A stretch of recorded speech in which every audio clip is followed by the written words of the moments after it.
So good morning, good afternoon, and welcome to our session today. Fireside chat on 7 ways to boost AOV that actually works. So I'm your host today. My name is Melissa Weir. I'm in marketing here at CartHook by Fantastic. And here we have with us Jason Wong, founder of Doe Lashes and Pughaus. Jason is no stranger to developing super successful D2C brands, with several of them hitting 7 figures. And he also invests in other D2C businesses, apps, and brands. So welcome, Jason. We're so thrilled to have you here with us. Thanks for having me.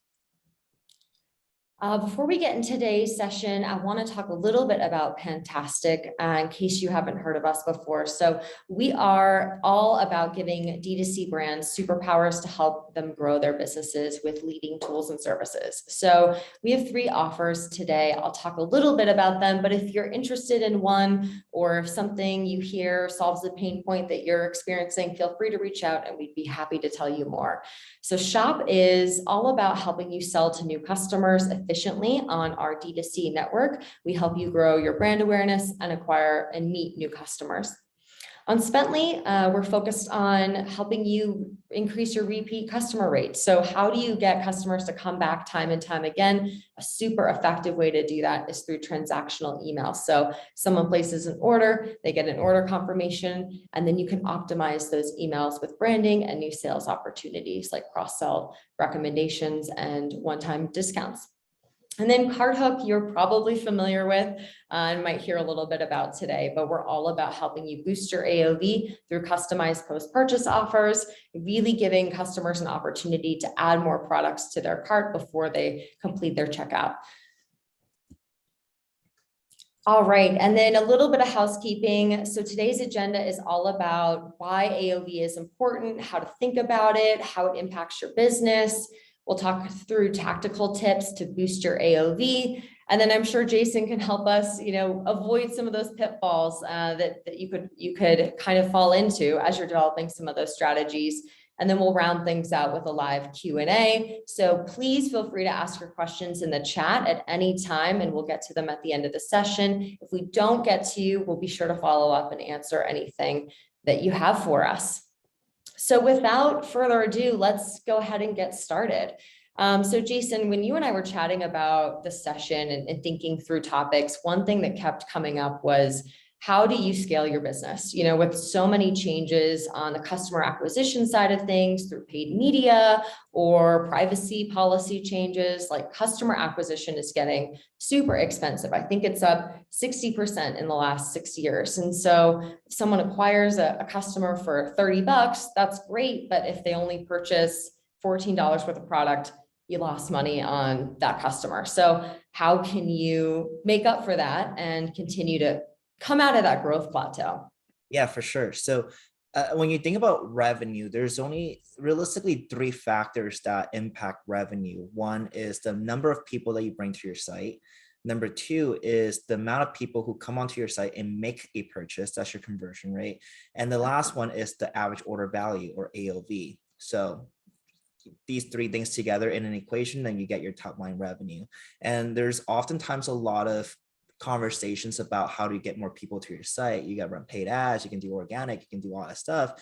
And a lot of CRO strategies like moving your buttons around, or like revisiting your site designs and all that stuff, but not many people really talk about AOV. And so I'm very stoked to talk about that, because I think that if you're able to make these changes within one of the 3 pillars that makes up your revenue, it will represent a drastically positive change to your revenue. And so totally. And, and how do you've obviously run several businesses before, and, it's not necessarily that day one you start thinking about AOV, but when's the right time in your business to start thinking about AOV? How do you pick that focus? Yeah, I wouldn't say there's an exact number you need to hit and then you're like, I got to start thinking about AOV. I think AOV is a conversation that you should always have on a sideline, but a lot of that's dependent on your bandwidth and what you're able to do. And the 7 strategies that we'll be sharing today will outline on, exactly what you need to actually achieve that. Some will cost you a little bit more money to set up, some won't, some you can start doing right after this call. So we kind of lay it out so that you can at least have something actionable right after. Yeah, so it sounds like there's no perfect time, but something that you always need to be thinking about as you want to scale. Yep. Awesome. And when was the point where you realized maybe in Doe Lashes, now's the time I need to really start investing in AOV? For us, it was a conversation that we had when we launched. Our product when we launched was $12.50 for a pair of lashes. $12.50 doesn't get you too much in the grand scheme of things, because you take 20% away from that on product, and then you got to factor in taxes and fees, and then all the apps, and then if you have payroll, that eats into it too. So at the end of the day, you're left with nothing, virtually nothing. So AOV has always been a top of mind thing for us, because out of necessity, if we don't bump it up, then we can't have a business. Our AOV in the beginning was very, very low. I think like our first month was about $22. So to give you an example, that's one pair of lashes and your state tax and then your shipping fees. Your shipping costs, and we don't take money from shipping because that goes to USPS. The Right. taxes goes to the government, so we're left with really nothing, right? And then over the years, we have added certain things to our site, as well as to our product collection, and expanding outside of our category that really allow us to increase our AOV. Awesome. Well, I'm happy that you guys started there. Well, cool. So what are some of those strategies that you thought about maybe, as you were starting Doe Lashes that you could implement right away? Yeah, the first one will be the simplest one, is a free shipping threshold. You may have noticed that some companies will be like, hey, if you want free shipping, you have to buy over $60 or over $80.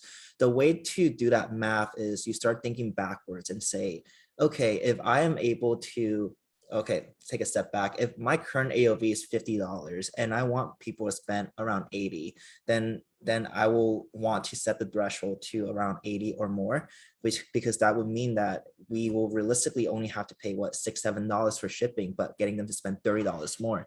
The math will work out in that sense. And obviously there's a lot of little nuances for how the formulation works, but you essentially set a shipping threshold that's higher than your current AOV. You don't want to set up just at your current AOV, because that's not going to move the needle. You're not going to get everyone to bite, but you're going to get those people who are more price conscious to be like, okay, if I just spend a little bit more, I don't have to pay for shipping. You might be thinking, well, why does that make sense? Well, people don't really see shipping as a value add. They're so spoiled by Amazon Prime that shipping feels like it's burning money away. So they're like, okay, rather than spending $6-7 on shipping, I could probably get something for that $6-7. So in their mind, they're getting a $6-7 discount if they just spend an extra $10-20 to get that free shipping threshold. Right. No, it's so true. I mean, I think often people go to their cart, they're like, okay, I'm ready to purchase. And then they see this additional fee that they're not used to paying. And so having that is a great customer experience, and it boosts your AOV. So it's kind of a win-win. Yeah. Awesome.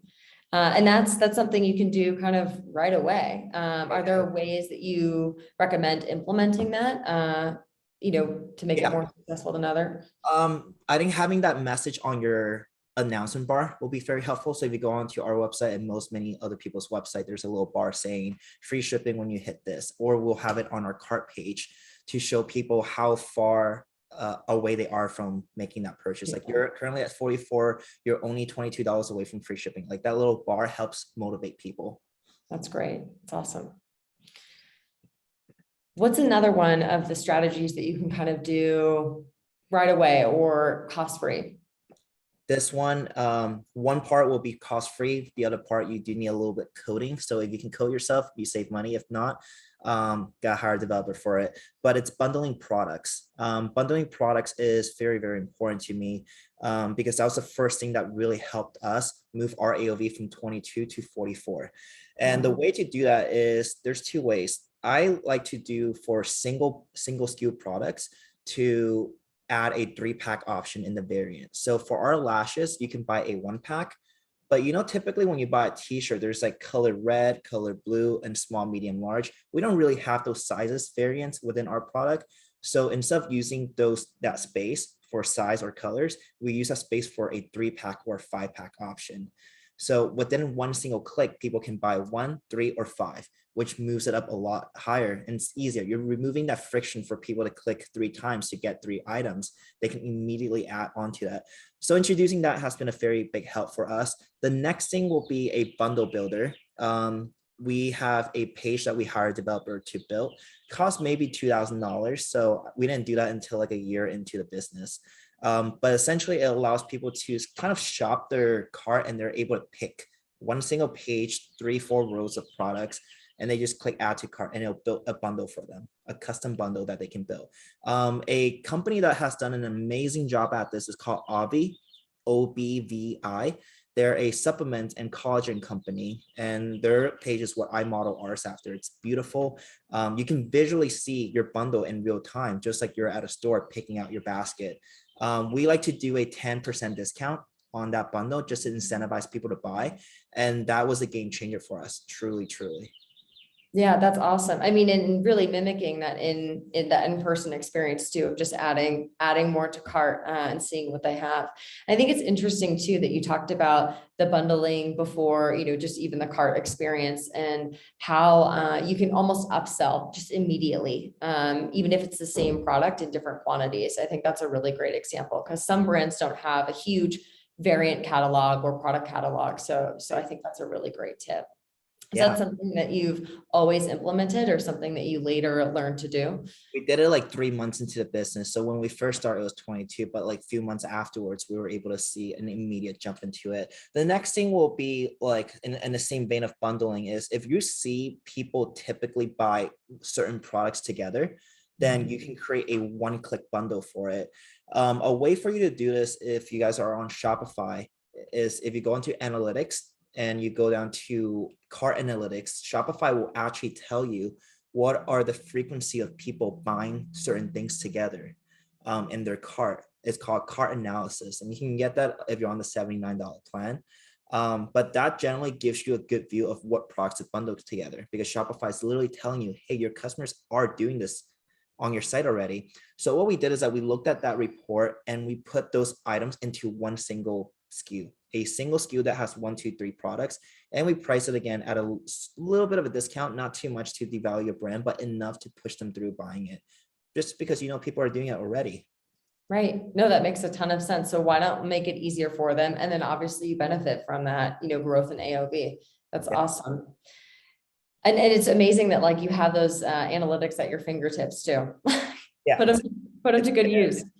Exactly. And if you don't have that $79 plan yet, in the very beginning, if your volume's low, just go through your orders and like make observations. There's ways to go around it. It's just, there's an easier way if you are on a higher plan. Right. No, that makes sense. And then, ideally you put that bundles together, you grow into that higher plan and you can do it a lot easier in the future. Awesome. Another one, that I think like I had seen a lot and, we've implemented too, but like the customer loyalty program, I think is such a great asset to have as a business. It does a lot of things. Talk to me a little bit about how it works for AOV outside of just customer loyalty and retention.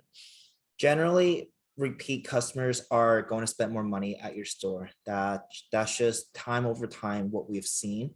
And so building a really good customer loyalty program, we use Smile, has allowed us to ping our customers to come back and make a second purchase. They have points that they can use because if they make a purchase in the beginning, they get points from that order. They are able to use those points against their second order. So for them, they feel like they're getting a great deal because they're getting a little bit of a discount on their second order, which means that they're a little bit more likely to buy an extra product because in their mind, it's discounted already. So having that loyalty program has been very, very helpful for us. Overall, just repeat customers, you guys see the AOV increase over time just because the first order is the test. They're dipping their feet in the water. They're trying to see if you're trustworthy, if you even ship your product. But over time, you will see third, fourth, fifth orders will always be a little bit higher. Yeah. And it's interesting, like all the tips that we've shared so far, the main theme is like provide an amazing customer experience on site after they purchase throughout, and they're going to return and increase their AOV every time they buy with you because they've built that trust. So that's great to see that it's all the way through the funnel, pre and post. Yes.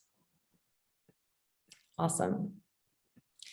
Tell me a little bit more about our next one, Shoppable Quiz. What is that and how does that work? Shoppable Quiz is a little survey that you can have on your site that collects first party data. And what this means is that the people are going to your site to give you more information about themselves in order to build a profile. So typically you will only get their email and their phone number. And if you are a little bit riskier, you ask them for their phone, for their name or their age or their birthday. But we take this to an extra step and we built a survey asking them, here, answer these questions and we'll find your best lash style. We'll find the best flavor for you. We'll find the best thing that fits you, for other brands. And you could do this with a type form. If you're on a budget, do it on a type form. We use an app called Octane. But what this does is that it helps people navigate the buying journey as if there's a buying associate talking to these people. Imagine you walking into Sephora and someone is like, hey, let's check out your skin tone. Let's check out what product you've used before. Let's check out what's your budget. Like asking these questions to really guide you to buy the right products. Because one of the things that people do on their first order, like I said, is they're testing the waters out. But if you do this quiz that boosts their confidence and they know exactly what they need, they might buy 2 of it. They might buy an additional products just because you recommend it to them. And that's been a really big AOV boost for us as well. Yeah, that makes a lot of sense. Like I would certainly be much more willing to buy something I knew was meant for me and more of it versus just doing a test run as we've been talking about. Yeah. Awesome. And the next one we have here is blog content. So, we hear a lot about blog content in terms of like brand awareness and discoverability. What does it mean in context of AOV? Blog content is one of those things that never gets brought up when people talk about AOV because it's so far away from CRO in general. But blog content is one of those things that really makes the people who go through it become even bigger believers in your brand. I'm not going to say that everyone that goes to your site is going to go through your blog. Many of us who are shopping are not reading blogs, but for the people who are going through Google to look up your brand and they see your blog content saying these, what is the difference between silk lashes and this type of lashes? What is the difference between this and that? And they read your blog content on your site, they are more likely to be buying more products because they're now educated. They're going through your product page, your collection page and say, yeah, I know I need to buy that because I read the blog content for it. So it's not a very scalable thing, but for the people who are going through it, it gives them an extra boost of confidence. Right. And that education about the product, how it works, they feel like maybe they could see themselves using it. And so building that trust and excitement too, to make that purchase. Yeah. And Melissa, I know I promised you 7, but I actually have 8. Even better, a bonus. Yes, I was thinking about it. I'm like, there's a lot of ways to do it, but I want to add an extra one. The thing that helped us a lot for our AOV was adding a new product category within our store. And we sell lashes. Our first 4 products were lashes and the AOV was very low, but we knew that with every single product, there's always a need for accessories to add on to it. If you sell headphones, you could sell a case. If you sell, shoes, you can sell a shoe rack or a little shoe horn. So thinking through the people who are buying your products, what other things that they can buy to enhance their using experience with your product has been one of the key drivers for how we develop our products. So we sell lashes now, but we now also sell the applicators, lash fluffers. We sell little mirrors to store your and storage case for it. And you would be surprised. These are kind of like the little things that you pick up at the checkout aisle when you're buying, like a extra pair of socks, an extra pair of wire or whatnot. That helps with boosting your AOV. You're gonna see at least a 5 to 10% increase in your AOV just by adding a category that helps them use their product better. And how do you mentioned that this comes through in product development. Do you do customer interviews to find out what you should prioritize next? How do you think through that? And then you can even bundle those products, right? Is one of the strategies we talked about earlier. Yes, bundling for sure. we have a little kit we call the Lash Survival Kit, and it's a little makeup pouch with 4 tools, and you can buy it together in one single click. So that's been a huge boost for us, and people buy that on top of buying our lashes. So that's like an extra $28. It's a lot. It's a lot of money when your AOV isn't that high. But when we think about how we want to create these things or what we want to create, yes, one is asking our customers, our biggest users. We have a focus group on our Discord of about 400 people. And we just simply ask them questions like, what else do you use to help you? Do you use your fingers or do you use an applicator? Do you find that you often lose your lashes? If you do, well, where would you like to hold it? Do you like to touch it up during the day? If so, can we make a mirror for it? So just asking questions on pain points that your current users have will be really great. But if you're watching this and you're like, well, I don't have that many people on my Discord channel, that's totally fine too. We go through forums, we go through reviews, we go through competitor reviews to see what they're doing and what their pain points are. We go through Reddit, we go through YouTube channels. There's so many free resources to gather information if you're just starting out, and those are perfectly fine, but you're gonna get even stronger and more accurate response pertaining to your own brand once you get to talk to your own customers. Right. That's great. So, it's like this notion of using the data that you have, earlier you have all this data of how customers are buying products and what are they buying together, and, also customer interviews and really just understanding what they're looking for. So a really great theme to pull out here too. Yeah. And I love that this 8th AOV tip came up right as we're kind of coming into this next section too, because a lot of what you shared is really about, pre-purchase strategies that you can implement into your site in order to get people to increase AOV. And then there's this whole notion of post-purchase strategies. So once somebody started the checkout process, how can you get them to, as you were saying, shop more and add to their cart before they maybe confirm that purchase. So tell me a little bit about some strategies you've used or things that have really worked well for you in that post-purchase space. Yeah, I think of it like when you're at McDonald's, you order your menu and the person says, would you like to increase your cup size to a large? Would you like to add fries to that? Do you want to try our new menu item? That can be done in an e-commerce store post-purchase, because that's probably the best place to get someone to add something to their cart. Their wallet's out, their cart numbers in the form. There's nothing that stops them from adding that one single thing with one single click. The hardest part is really in the beginning. Now we're in the easy part, right? So we built a post-purchase funnel. We use CartHook, and we were able to set these conditions so that we're targeting the right people, returning customers, or if they're new customers, if they have certain products in their cart or if they not. If we set these conditions and we know that based on our historical data, certain people will buy certain things if they have certain products in their cart or if they're returning customers, we're able to refine this upsell and cross-sell strategy to be a lot higher converting.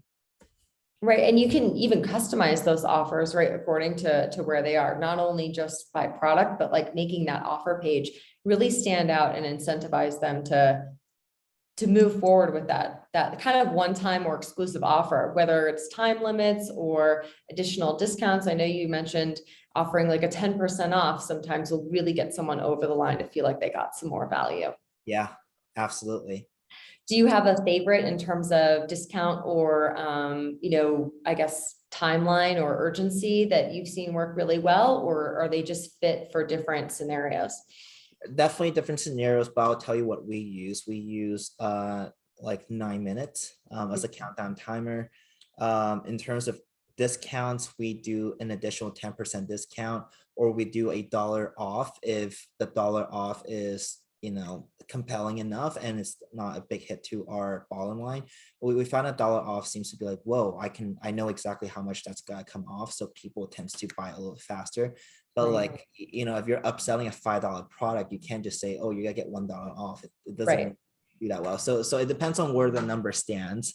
And then in terms of like picking the exact offer, we like to test, and I will be the first to tell you that there's not a single formula that will work for everyone. It's very, very audience dependent and product dependent too. So I welcome everyone to test whatever they feel like it's necessary to do first, but also record, like document your tests, make sure you have good enough sample size for each of these tests, and pick the one that ultimately comes out top. There's no one that will give you the magic bullet to solve all the post-purchase problems.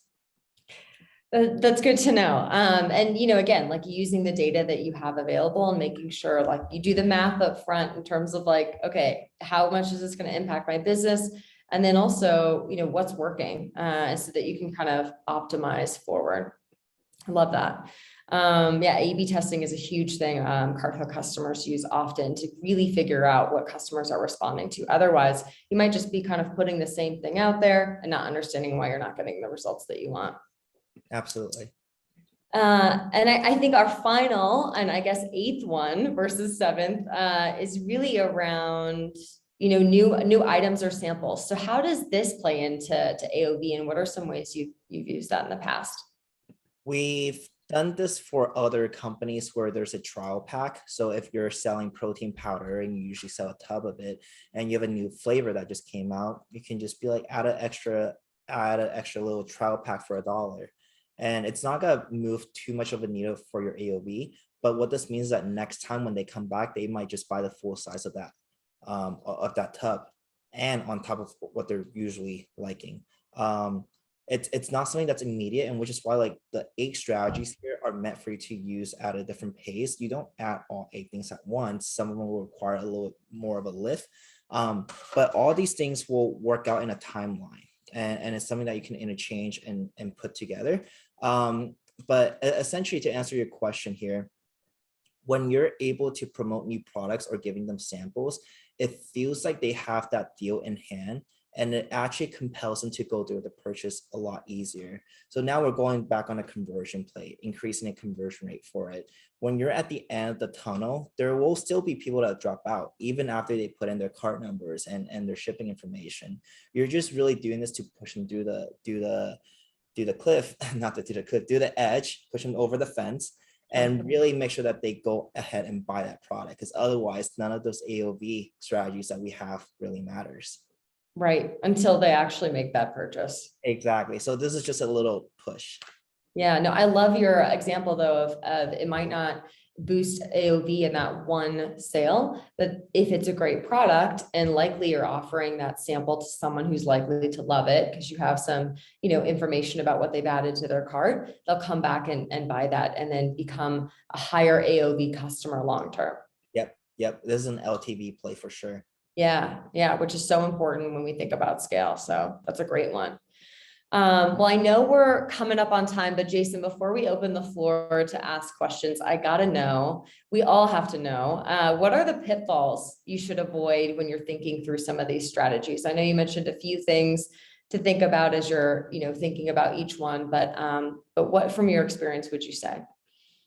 I think the pitfall will definitely be taking a bigger hit on your bottom line than you expect. Like there are some strategies, if you don't do the math properly, you're actually making less of a profit than not even doing that bundle at all. I've definitely had that mistake where I said, yeah, let's just bundle everything together and give them a huge discount. Yes, you are selling 3 more products on the top end, but profit wise, you might be making the same, if not less. So something for you to think about is the economics of all the strategies that you do. It's definitely not black and white. You need to go in and make sure that they all make sense. The other thing is understanding that when you increase AOV, there's also a risk of you extending the repurchase cycle. So if you're selling a replenishable and people buy protein powder every 30 days and you now sell them 2 types of protein powder, that person might not come back in the next 30 days. They might come back in 60 or 65 days. And so understand the effects of everything that you do in the back end. It's super important, because it will change the dynamics of a lot of things in the back end. And lastly, I would say like inventory will be a huge issue if you do bundling and not properly do inventory management. That bundle idea that I gave you on the very first point where I said you can do a 3-pack variant, and once people click it, they immediately get 3-pack. That's on one single product. If you don't do this properly, it will just show you that you sold 1 product when in fact you sold 3 products. There's different apps that you can go and look up that helps you do the management of, if someone clicks this button, deduct 3 from our inventory. You can do that. But if you don't do that, you're gonna be at risk of running inventory a lot sooner than you expected. And we don't want that. We definitely don't want that. So it's a lot of planning and consideration that goes into some of these strategies beforehand. And then it sounds like really measuring the results, from all aspects of the business, how often customers are coming back to inventory, bottom line, et cetera. So a lot to think about. Right. Great. Well, I think we are a few minutes over, so I'm going to give you guys a chance to ask some questions. I think we have about 3 minutes left. So go ahead and open up the chat and start asking questions. I think we have one question already. And Jason, of course, this one is for you. Have you found in some of the technologies that you've mentioned that you use, have you found that investment to be worth it? And how do you think about that before you bring on a new tool to your Shopify store? I sort of simulate it on our back end if it's very, very expensive. Or we like to ask for a trial. Most of these apps do give you a trial. We would never commit hundreds of dollars or thousands of dollars into something if we have not tried it in the past. Talk to people who have tried it in the past, or been able to essentially forecast how it will perform. And so for the most part, every single analysis that we've done in terms of ROI has been done during a free trial period or during a demo. That's great. That planning comes into place. Absolutely. And do you have a strategy you've implemented before that's maybe something that's, I don't want to say your favorite, but something that, has worked really well, really fast, that you could share for people maybe who are getting off this call and want to start right away? I think the first point on the variant bundle will be super easy. You can go in, if you have a single SKU store, immediately go and start that. The second thing will just be the bundle builder within your listing. So look for what products people typically are buying, Photoshop those images together into one single listing and sell it in one go. Because you can at least guarantee that people who are going to buy those 3 products already will have an easier time to check out, and ultimately will just have a frictionless experience when they ultimately submit the order. Great. No, that's super helpful, because there's so many of these that you can kind of implement quickly, or take a little bit more time, try some new tools out, and give those a try. All right. Well, I'm going to put up a quick slide here. If anyone wants to get in touch, stay in touch with Jason, or reach out to us with any more questions that we weren't able to answer today. Let me just put this up for us. All right. So feel free to reach out to us here at hello@carthook.com, or follow us on Twitter @CartHook. And then make sure you follow Jason Wong on Twitter @agirl. He has some awesome tips, as you guys heard today, that he'll continue to share on there, and exciting to follow always. So thank you so much, Jason. Thanks everyone for joining us today, and we'll send you the recording, and hope you have a good rest of your day.